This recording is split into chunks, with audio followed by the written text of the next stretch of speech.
I welcome to the Ganesh stories video last ನೋಡಿ ಒಂದು like share subscribe ಮಾಡ್ಕೊಳ್ಳಿ. ಇವತ್ತಿನ ಆರ್ ಸಿ ಬಿ ಮ್ಯಾಚ್ ಬಂದ್ಬಿಟ್ಟು ಏನು ಗುರು, ಇಲ್ಲಿ ಆರ್ ಸಿ ಬಿ ಅವರು ನೆಕ್ಸ್ಟ್ ಲೆವೆಲ್ ಬೌಲಿಂಗ್ ಮಾಡಿದ್ರು. ಟಾಸ್ ಗೆದ್ಬಿಟ್ಟು ಆರ್ ಸಿ ಬಿ ಅವರು ಒಟ್ನಲ್ಲಿ ಇಲ್ಲಿ ರಜತ್ ಪಟಿದಾರ್ ಕ್ಯಾಪ್ಟನ್ ಆಗಿ ಮಾಡಿದ್ರು. ಒಟ್ನಲ್ಲಿ ಏನು ರಜತ್ ಪಟಿದಾರ್ ನೆಕ್ಸ್ಟ್ ಲೆವೆಲ್ ಆಟನ ಆಡಿದ್ರು.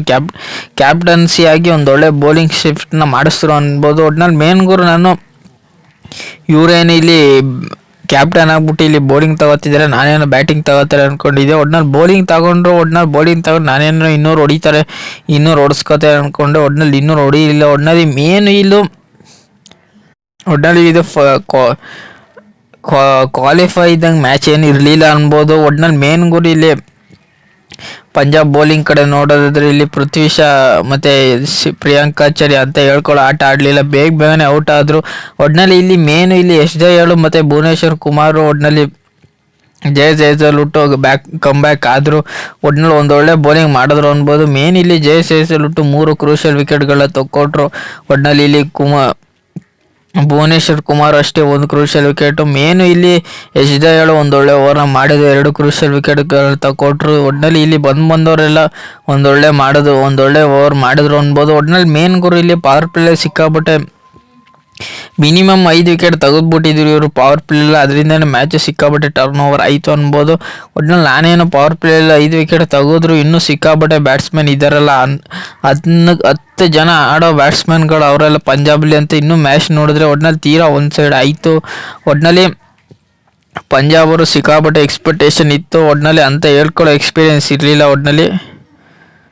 ಒಟ್ನಲ್ಲಿ ಪಂಜಾಬ್ RCB ಅಂತ ನನ್ನ ಪ್ರಕಾರ RCB ಅಷ್ಟು ಈಸಿಯಾಗಿ ಬಿಟ್ಕೊಡಿದ್ದೀರ. ಒಟ್ನಲ್ಲಿ ಪಂಜಾಬ್ಗೆ ಅಂತ ಹೇಳ್ಕೊಳ್ಳೋ ಎಕ್ಸ್ಪೀರಿಯನ್ಸ್ ಇರಲಿಲ್ಲ. ಒಟ್ನಲ್ಲಿ ಅದರಿಂದನೇ ಇವರು ಸಿಕ್ಕಾಬಟ್ಟೆ ಅಡ್ವಾಂಟೇಜ್ ತೊಗೊಂಡ್ರು RCB ಅವರು.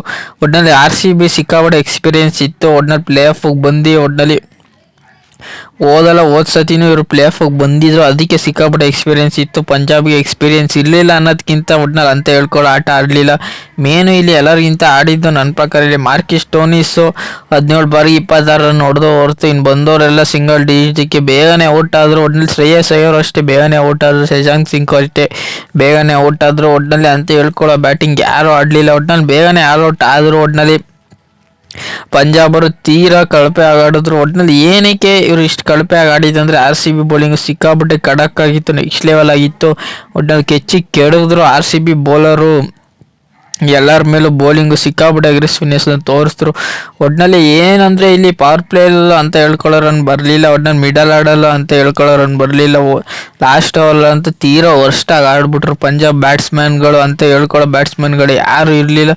ಇದ್ರೂ ಈ ಇನ್ನಿಂಗ್ಸು ಸಿಕ್ಕಾಬಿಟ್ಟೆ ಹೋಮ್ ಗ್ರೌಂಡ್ ಅಡ್ವಾಂಟೇಜು ಪಂಜಾಬ್ಗೆ ಇದ್ರೂ ಒಟ್ಟಿನಲ್ಲಿ ಇವರು RCB ವರ್ಸಸ್ ಪಂಜಾಬ್ ಬಂದಾಗ ಒಟ್ಟಿನಲ್ಲಿ ಹೋಮ್ ಗ್ರೌಂಡ್ ಅಡ್ವಾಂಟೇಜ್ ಇರಲಿಲ್ಲ ಪಂಜಾಬ್ಗೆ.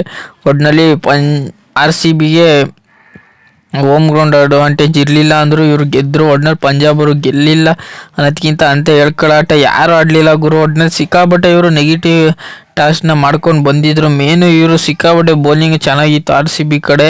ಒಟ್ಟಿನಲ್ಲಿ ನಾನೇನು ಅಟ್ಲೀಸ್ಟ್ ಒಂದು 140-150 ಹೊಡಿತಾರೆ ಅಂದರೆ ಒಟ್ಟಿನಲ್ಲಿ ಇವರು 15ನೇ ಓವರ್ಗೆ ಬೇಗ 100 ರನ್ ಹೊಡೆದ್ರು, 103 ರನ್ ಹೊಡೆದ್ರು. ಒಟ್ಟಿನಲ್ಲಿ ಏನು ಮ್ಯಾಟ್ರ್ ಆಗಲಿಲ್ಲ. ಒಟ್ಟಿನಲ್ಲಿ 100 ರನ್ನ ಚೇಸ್ ಮಾಡೋಕ್ಕೆ ಬಂದರು. ಒಟ್ಟಿನಲ್ಲಿ ಏನು ಮ್ಯಾಟ್ರ್ ಆಗಲಿಲ್ಲ ಅಂದ್ಬಿಟ್ಟು ಒಟ್ಟಿನಲ್ಲಿ ಇಲ್ಲಿ RCB ಬ್ಯಾಟಿಂಗ್ ಬಗ್ಗೆ ಹೇಳ್ಕೊಳ್ಳೋದಂಥದ್ದು ಏನೂ ಇಲ್ಲ. ಒಟ್ಟಿನಲ್ಲಿ ಫಿಲಿಪ್ ಸಾರ್ಟ್, ವಿರಾಟ್ ಕೊಹ್ಲಿ ಒಟ್ಟಿನಲ್ಲಿ ಬೇಗನೆ ಸ್ಟಾರ್ಟ್ ಮಾಡಿದ್ರು.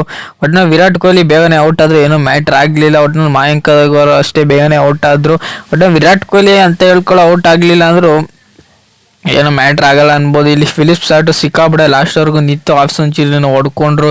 27 ಬಾಲ್ಗೆ 56 ರನ್ ಹೊಡೆದ್ರು. ಒಟ್ಟಿನಲ್ಲಿ ಇಲ್ಲಿ ರಜತ್ ಪಟಿದಾರ್ ಲಾಸ್ಟಲ್ಲಿ ಬಂದ್ಬಿಟ್ಟು ಮ್ಯಾಚ್ನ ಮುಗಿಸ್ಬೇಕಿತ್ತು ಅಷ್ಟೇ ಹೊರತು ಒಟ್ಟಿನಲ್ಲಿ ಇವರು ಸಿಕ್ಕಾಬಿಡೆ ಲೋ ಸ್ಕೋರ್ಗಳು ಒಂದು ಸೈಡ್ ಮ್ಯಾಚ್ ಆಗ್ಬಿಟ್ಟಿತ್ತು. ಒಟ್ಟಿನಲ್ಲಿ ಪವರ್ ಪ್ಲೇಯಲ್ಲಿ ಏನೋ 1 ವಿಕೆಟ್ ತೆಗೆದ್ರು ಹೊರತು ಒಟ್ಟಿನಲ್ಲಿ ಲಾಸ್ಟ್ ಓವರಲ್ಲಿ ಏನು ವಿಕೆಟ್ ತೆಗಿಯೋಕ್ಕಾಗಲಿಲ್ಲ. ಒಟ್ಟಿನಲ್ಲಿ 8 ಓವರ್ಗೆ ಮ್ಯಾಚ್ನ ಮುಗಿಸಿದ್ರು. ಒಟ್ಟಿನಲ್ಲಿ ಇಲ್ಲಿ ಮೇನ್ ಗುರು ಇಲ್ಲಿ ರನ್ನೇ ಇರಲಿಲ್ಲ. ಇವರಲ್ಲಿ ರನ್ ಇರಲಿಲ್ಲ ಅಂದರೆ ಏನಪ್ಪ ಇಲ್ಲಿ ಪಂಜಾಬ್ ಬೌಲರ್ ಮಾಡ್ತಾರೆ. ಒಟ್ಟಿನಲ್ಲಿ ಅಂತ ಹೇಳ್ಕೊಳ್ಳೋ ಬೌಲಿಂಗ್ ಯಾರೂ ಮಾಡಲಿಲ್ಲ ಅನ್ನೋದಕ್ಕಿಂತ ರನ್ ಇರಲಿಲ್ಲ, ಅದಕ್ಕೆ ಮ್ಯಾಚು ಸಿಕ್ಕಾಬಿಟ್ಟೆ ಲೋ ಸ್ಕೋರ್ ಇತ್ತು. ಒಟ್ಟಿನಲ್ಲಿ ಇದು ಫೈನಲ್ ಥರನೇ ಇರಲಿಲ್ಲ ಅನ್ಬೋದು. ಯಾಕೆಂದರೆ RCB ಅಂಥ ಟಾಪ್ ಟೀಮ್ ಆಗ್ಬಿಟ್ಟಿತ್ತು. ಒಟ್ಟಿನಲ್ಲಿ ಅಗ್ರೆಸಿವ್ನೆಸ್ ನೆಕ್ಸ್ಟ್ ಲೆವೆಲ್ಗೆ ಇಟ್ಟು ಒಟ್ಟಿನಲ್ಲಿ ಮೇನ್ ಊರು. ಒಟ್ಟಿನಲ್ಲಿ ನಾನು ಹೇಳಿದ್ದೆ ಒಟ್ಟಿನಲ್ಲಿ ಪಂಜಾಬ್ ಲಾಸ್ಟ್ವರೆಗೂ ಬಿಟ್ಟು ಕೊಡೋದಿಲ್ಲ, ತಗೊಂಡು ಹೋಗ್ತಾರೆ ಮ್ಯಾಚ್ನ ಅಂದ್ಕೊಂಡಿದ್ದೆ, ತಗೊಂಡು ಹೋಗಲಿಲ್ಲ. ಒಟ್ಟಿನಲ್ಲಿ ಆರ್ ಸಿ ಬಿ ಒಟ್ನಲ್ಲಿ ನೆಕ್ಸ್ಟ್ ಲೆವೆಲ್ ಆಟನ ತಗೊಂಡೋದ್ರು. ಒಟ್ನಲ್ಲಿ ಆರ್ ಸಿ ಬಿ ಡೈರೆಕ್ಟು ಫೈನಲ್ಗೆ ಹೋದ್ರು. ಪಂಜಾಬ್ ಅವರು ಎರಡನೇ ಕ್ವಾರ್ಟರ್ ಫೈನಲ್ ಆಡ್ತಿದ್ದಾರೆ. ಒಟ್ನಲ್ಲಿ ಆರ್ ಸಿ ಬಿ ಎಷ್ಟೋ 3-4 ವರ್ಷದ ತನಕ ಆದಮೇಲೆ ಒಟ್ನಲ್ಲಿ ಫೈನಲ್ಗೆ ಹೋಗ್ತಿದ್ದಾರೆ. ಒಟ್ನಲ್ಲಿ ಸಿಕ್ಕಾಬಟ್ಟೆ R C B versus Mumbai ಆಗ್ಬೋದಾ, ಇಲ್ಲ R C B versus Punjab ಆಗ್ಬೋದಾ, ಇಲ್ಲ R C B versus G T ಆಗ್ಬೋದಾ ಹೇಳೋಕ್ಕಾಗಲ್ಲ. ಒಟ್ನಲ್ಲಿ ಈಗಲೇ ಒಟ್ನಲ್ಲಿ ನನ್ನ ಪ್ರಕಾರ ಆರ್ ಸಿ ಬಿ ಅವರು ಕೊನೆಯ ಈ ವರ್ಷ ಮ್ಯಾಚ್ ಗೆಲ್ಲೋ ಚಾನ್ಸ್ ಸಿಕ್ಕಾಬಿಟ್ಟಿದೆ, ಕಪ್ಪು ಗೆಲ್ಲೋ ಚಾನ್ಸ್ ಸಿಕ್ಕಾಬಿಟ್ಟೆ ಇದೆ. ಯಾಕೆಂದರೆ ಆರ್ ಸಿ ಬಿ ಅವರು ಎಲ್ಲ ಮ್ಯಾಚ್ನೂ ಒಂದು ಸೈಡ್ ಮಾಡ್ತಿದ್ದಾರೆ. ಒಟ್ನಲ್ಲಿ ಫಸ್ಟ್ ಮ್ಯಾಚಿಂದ ಹಿಡಿದು ಮಧ್ಯದಲ್ಲಿ ಹಿಡಿದು ಈಗಲೂ ಹಿಡಿದು ಒಂದು ಸೈಡ್ ಮಾಡ್ಕೊ ಬರ್ತಿದ್ದಾರೆ. ಒಟ್ನಲ್ಲಿ ಲಾಸ್ಟ್ ಅವರು ತಗೊಂಡೋಗಿ ಮ್ಯಾಚ್ನ ಗೆಲ್ಸೋರು ಒಬ್ಬರಲ್ಲ ಒಬ್ಬರು ಬರ್ತಾದೇನೆ ಇರ್ತಾರೆ. ಒಟ್ನಲ್ಲಿ R C B versus Punjab ಬಂದಾಗ ನಾನು ಆರ್ ಸಿ ಬಿ ಗೆಲ್ತಾರೆ ಅಂತ ಹೇಳಿದ್ದೆ. ಒಟ್ನಲ್ಲಿ ಪಂಜಾಬ್ ಅವರು ಬಿಟ್ಟು ಕೊಡೋದಿಲ್ಲ ಅಂದ್ಕೊಂಡಿದ್ದೆ, ಆದರೆ ಪಂಜಾಬ್ ಅವರು ಇಷ್ಟು ತೀರಾ ಕಳಪೆ ಆಡ್ತಾರೆ ಅಂದ್ಕೊಂಡಿರಲಿಲ್ಲ. ಒಟ್ನಲ್ಲಿ ಆರ್ ಸಿ ಬಿ ಅವ್ರು ಗೆದ್ದರು. ಈ ರಿವ್ಯೂ ನಿಮ್ಗೇನಾದ್ರು ಇಷ್ಟ ಲೈಕ್ ಶೇರ್ ಸಬ್ಸ್ಕ್ರೈಬ್ ಮಾಡ್ಕೊಳ್ಳಿ. ಸುಮಾರು ಜನ ಸಬ್ಸ್ಕ್ರೈಬ್ ಮಾಡದೆ ನೋಡ್ತೀವಿ ಗುರು, ಬೇಗ ಸಬ್ಸ್ಕ್ರೈಬ್ ಮಾಡ್ಕೊಳ್ಳಿ. ಬೇಗ 1000 ಸಬ್ಸ್ಕ್ರೈಬ್ನ ಕಂಪ್ಲೀಟ್ ಮಾಡಿ ಗುರು.